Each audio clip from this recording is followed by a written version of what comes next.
সালামু আলাইকুম। জি, আমাদের আজকে আরেকজন ভাই আব্বাস ভাই, ওনার বাড়ি চাঁদপুর। উনি ফরিদগঞ্জে, চাঁদপুর ফরিদগঞ্জে সৌদি আরবের প্রবাসী। সো উনি আমাদের কাছে আসে, ওনার প্রবলেম ছিল ফিস্টুলার। উনি সৌদি আরব থেকে ছুটি নিয়ে আসে, তো আমরা তার অপারেশন করি। স্যার আমি একটা অপারেশন সৌদিতে হইছি। অপারেশন একবার সৌদি, হ্যাঁ না ওইটা আপনি বলবেন। সো আমাদের এখানে আসে, আমরা অপারেশন করি জাস্ট জুন মাসের 4 তারিখে আমরা অপারেশন করি, ঈদের 2 দিন আগে, তাই না? জি স্যার। মানে আপনি তো ওই সময় সৌদি থেকে, মানে তার কিছুদিন আগে আসছেন। তো যাই হোক, তো অপারেশনের পরে আজকে প্রথমবার আব্বাস ভাই আমাদের কাছে আসছে।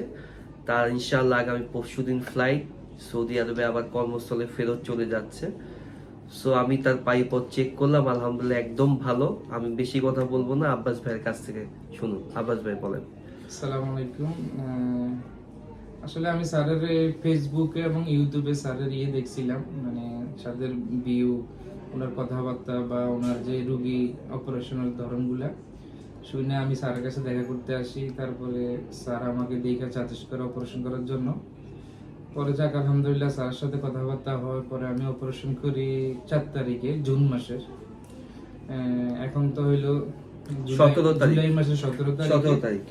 আলহামদুলিল্লাহ আমি এখন পর্যন্ত ভালো আছি আলহামদুলিল্লাহ।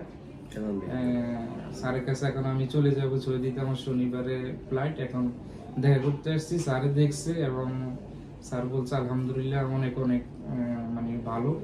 অপারেশনের পরে কোনো ধরনের ড্রেসিং মেসিং বলেন? জি স্যার, আর অপারেশনের পরে কোনো ড্রেসিং নাই। আর স্যার যে ওষুধ দিচ্ছে 1 সপ্তাহ, ওই 1 সপ্তাহের ওষুধে আলহামদুলিল্লাহ মানে এর বাইরে আমার কোনো ওষুধ খাইতে হয় নাই, কোনো ড্রেসিং এর দরকার হয় নাই। ওই একটু দিনে 2 বার 3 বার বা একটু বলে বসতাম, বাস এতটুকু।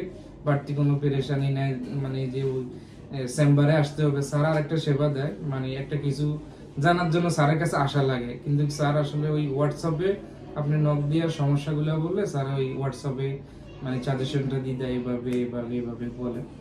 স্যাররা আসলে অনেক ভালো মানুষ, আল্লাহ স্যারের নেক হায়াত দান করুক। সবসময় চেষ্টা করি আমাদের যারা প্রবাসী ভাইরা আছে, প্রবাসী ভাইদের জন্য স্বাভাবিক কথা, পরিবার পরিজন ছেড়ে যারা বিদেশে থাকে, ওরা স্বাভাবিক পরিবারের জন্য কষ্ট করে। আমি সবসময় এটা ফিল করি। এবং আমার কথা হলো যে ওরা দেশে আসে, সাপোজ আব্বাস ভাইয়ের ক্ষেত্রেই উনি দেশে আসছে, আমাদেরকে অপারেশন করতে, যদি আমি বলি যে ভাই আপনাকে অপারেশনের পরে 1 দিন পর পর আসতে হবে ড্রেসিং এর জন্য, এটা থেকে কষ্টের কিছু নাই। বেসিক্যালি পায়ুপথের অপারেশনের পরে ড্রেসিং ওই রকম, মানে আমার জানা মতে সাপোজ ইন্ডিয়া বা অনেক জায়গাতেই ড্রেসিং এর কোনো ধরনের প্রচলনই নাই।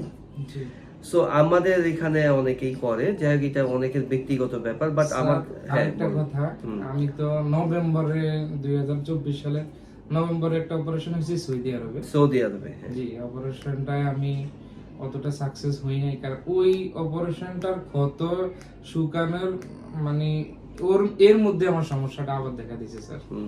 আর আপনার কাছে স্যার ইয়ার পরেই তো দেশে আসি, আপনার সাথে আসা, আপনি বলছেন যে অপারেশন হয়ে যায়, তবে যেখানেই হোক আমার কাছে হইতে হবে এমন কোনো কথা না, তবে যেখানে হোক দেখে শুনে একটা অপারেশন হইও। আর এখন তো স্যার অপারেশন হয়েছি আমি 1.5 মাস, আলহামদুলিল্লাহ আমি এই 1.5 মাসে এখন পর্যন্ত আমি ভালো আছি। আগে তো অপারেশন, আমি ওই অপারেশনটা ক্ষত শুকানোর সময় আমি আবার এই প্রবলেমে পড়ে গেছি। ওই হিসাবে বলতেছি আলহামদুলিল্লাহ আল্লাহ সাহায্য করছে। সুতরাং সবাই ভালো থাকেন, আব্বাস ভাইয়ের জন্য দোয়া করবেন। আমাদের অনেক প্রবাসী আমার কাছে আসে অপারেশনের জন্য, আমি চেষ্টা করি সবাইকে সাহায্য করার জন্য। আর 100% সাপোর্ট আসে আল্লাহর পক্ষ থেকে। আল্লাহর পক্ষ থেকে। তো সবাই দোয়া করবেন। আসসালামু আলাইকুম। আসসালামু আলাইকুম।